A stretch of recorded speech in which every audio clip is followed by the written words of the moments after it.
I say from the outset that I appreciate the emotional harm created by pet theft, and I know the bond people have with their pet, but I am against this bill.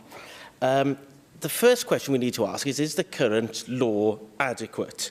In the current theft guidelines, harm is not only assessed by monetary value, it's also assessed by the harm caused, and that includes emotional distress. The starting point under the current theft guidelines is 2 years imprisonment, going up to 3.5 years with a maximum sentence of 7 years. It's worth noting that the Act in Westminster, passed last year, has a maximum sentence of only 5 years, 2 years lower than the Theft Act. Yes? Apparently, only Crown Court can deliver sentences in excess of 6 months. For a case of theft to be heard before the Crown Court, it either has to be a secondary offence, so tagged onto burglary, or major offences of a value of over £100,000. Most pets are worth £500. And I'd just like to say, in 2018, a gang of 4 were tried at a Crown Court following burglary. 15 Cavalier King Charles Spaniels were taken, including one which was pregnant. One of the dogs was later recovered on the side of a motorway, having been thrown there. All 4 are pleaded guilty to theft.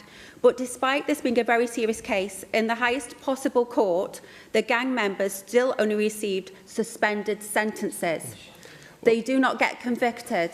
We can all find examples of what someone would consider a lenient sentence, but it's not correct in saying that theft cannot be dealt in the Crown Court. It's an either way offence, and it can be less than £100,000 if emotional distress is shown, and I think that would easily show if a pet is stolen.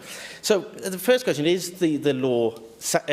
Current law adequate? If you don't believe, you think that something has to be done, the next question to ask is, what's the most effective way? Now, the sentencing guidelines can easily be amended. In 2024, the fraud guidelines were amended to include the recognition of the impact on the victims of fraud when the monetary value was very low indeed.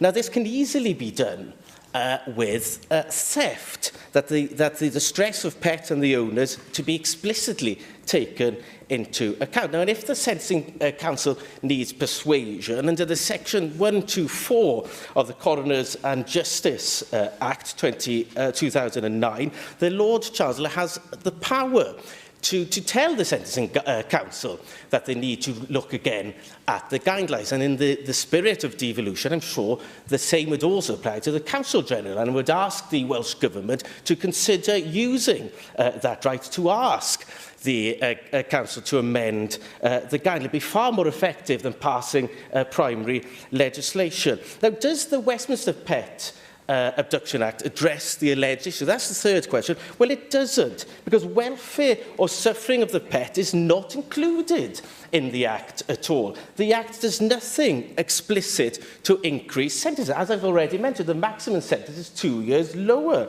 than the Theft Act. So there's no guarantee that this will lead to increased sentences. Final question. I agree with the Welsh Government. Should other matters be prioritised? We've only passed 60 primary legislation in this place since 2011. The lack of resources and tight timetables are a real issue. We have devolution for an issue. We don't have to follow blindly what England does. This was an unnecessary piece of legislation, and it can be easy, and the current law can easily be amended to deal with the concerns raised. Diolch yn fawr.